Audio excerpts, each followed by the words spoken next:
मेरी घरवाली ये और ये धंधा कराती है ये। मथुरा में मसाज पार्लर की आड़ में चल रहा जिस्म फरोशी का धंधा। पति ने रंगे हाथों अपनी पत्नी को मसाज पार्लर में कार्य करते पकड़ा।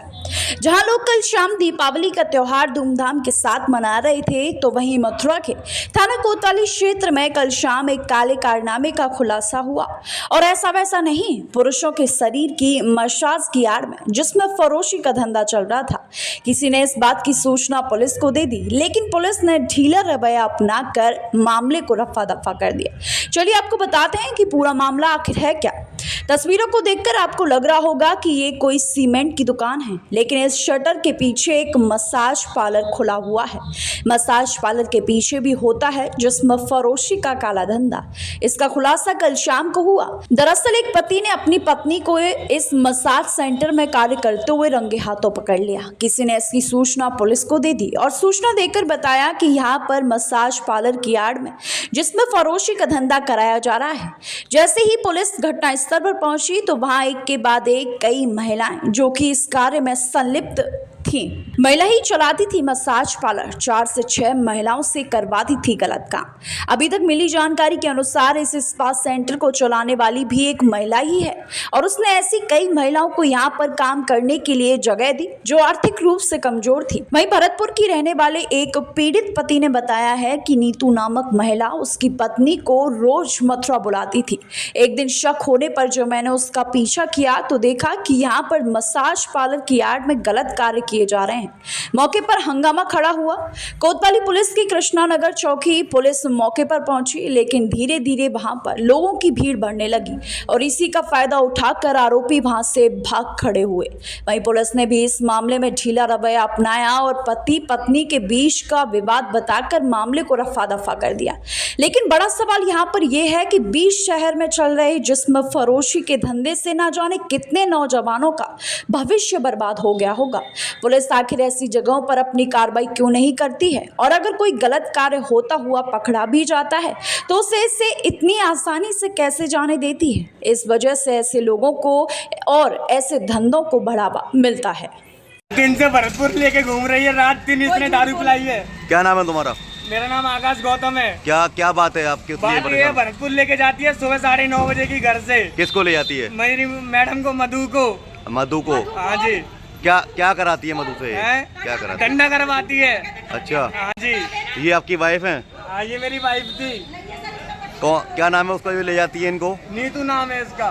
और आज आपको कैसे पता लगा कि वो यहाँ है? आज मैंने फोन करा तो मुझसे मैंने गाली गलौज करी, जो वो तो जो तू करे वो कर लियो। अच्छा। तो ये अरोमा सेंटर में काम करती हैं? हाँ जी। और ये कहती है पार्लर का काम करते हैं, झूठ बोलते हैं। पार्लर का काम करके और यहाँ अवैध जिस्म फरोशी का कारोबार हो रहा है। ठीक है, पर मेरी घरवाली गलत काम नहीं करती है, मुझे पता है, विश्वास है मुझे। कराता कौन है उससे? ये कराती है, ये भरतपुर में ले जाके। ये नीतू नाम है, डाटा मारती है। देखो ये डाटा मारती है।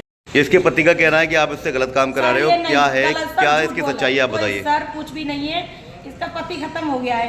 ये 2 साल से यही काम कर रही है आके, और कोई मतलब नहीं है। इस ऐसा 3 महीने से मसाज कराने आता था यहाँ। ये इसको पसंद आ गई, इसके साथ रहने लगी 3 महीने से। अब आज से 5-6 दिन पहले इससे मारपीट कर दी होगी दारू वारू पी के, तो ये आ गई गुस्सा होके। तो बोली दीदी मेरे काका से लड़ पड़ा है, मैं 2-4 दिन के लिए तुम्हारे पास रुक जाऊँ। मैंने रुक जा बेटा कोई नहीं, क्योंकि बहन मानती है बड़ा, और सर कोई मतलब नहीं। यही यहाँ में आपको। क्या काम होता है? मसाज सेंटर है सर। कितना स्टाफ रहता है? 2-3 ही हमें हम। ओनर कौन है यहाँ का? मैडम है। क्या नाम है मैडम का? सुमन। क्या नाम है तुम्हारा? मधु। ये कौन है ये आदमी तुम्हारा? मैं उसके साथ रहती थी 4 महीने से। 4 महीने में 40,000 रुपये निकलवा लिया। बच्चे मेरे 4 हैं। आदमी पहले खत्म हो गया है। आदमी खत्म हो गया है। हाँ। इससे तुम्हारा क्या संबंध है? ये मेरे 2 दोस्त थे, वहाँ आता जाता था, टिफिन बुकिंग निकल के लेके आता था। तो मेरे भाई की ज्यादा तबीयत खराब हो गई, टीबी उसको, तो खून की पलटी हुई, जब हॉस्पिटल ले गए थे। अच्छा, जहाँ तुम रह रही हो, जहाँ इसने हंगामा काटा, वहाँ क्या होता है? वहाँ मसाज पार्लर है, मसाज होती है। मसाज पार्लर है। हाँ। मसाज होती है। हाँ। और तुम वहाँ नौकरी करती हो, मसाज करती हो ना?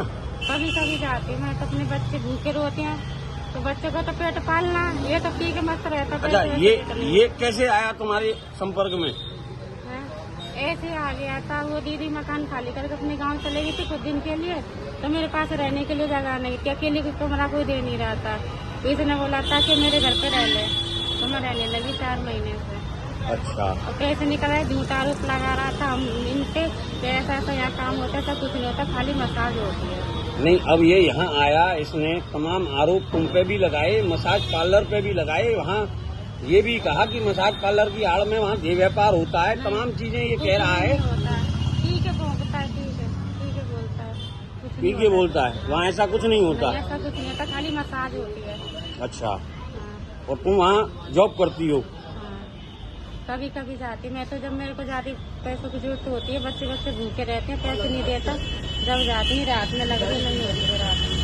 अच्छा, तो अब ये क्या चाहता है, क्यों इसने शिकायत की, क्यों आरोप लगाए और क्यों हंगामा किया? हम हंगामा इसलिए करा था, 5-6 दिन पहले मेरे को मारा था, तो मैं दीदी के घर चले गई थी। मैंने कि घर रहूंगी, पकड़ सिखाने आ जाएगी। मेरे को करा घर आ रही कि नहीं आ रही, तो मैंने बोला मैं नहीं आ रही, तो करा ठीक है मैं कुछ लेकर आ रहा हूँ पार्लर पे। अच्छा, लेकर आया तो ऐसे झूठे आरोप लगा दिए। अच्छा, तो अब ये तुमसे क्या चाह रहा है और कैसे? ये चाह रहा है कि मैं जब वहाँ पुलिस पहुँची, कितने लोग पकड़े गए थे तुम्हारे चक्कर में? कितना, और कौन थे साथ में तुम्हारे? बहुत हुआ था। साथ में कितने लोग थे? कोई नहीं थे, और थी मसाज वाली चले गई थी। अच्छा, तो वहाँ हंगामा तो हुआ? हाँ, वहाँ सबने ये देखा कि यहाँ हंगामा चल रहा है? ऐसा कुछ नहीं होता, मसाज वो उसमें पार्लर में मसाज होती है। अच्छा, हाँ।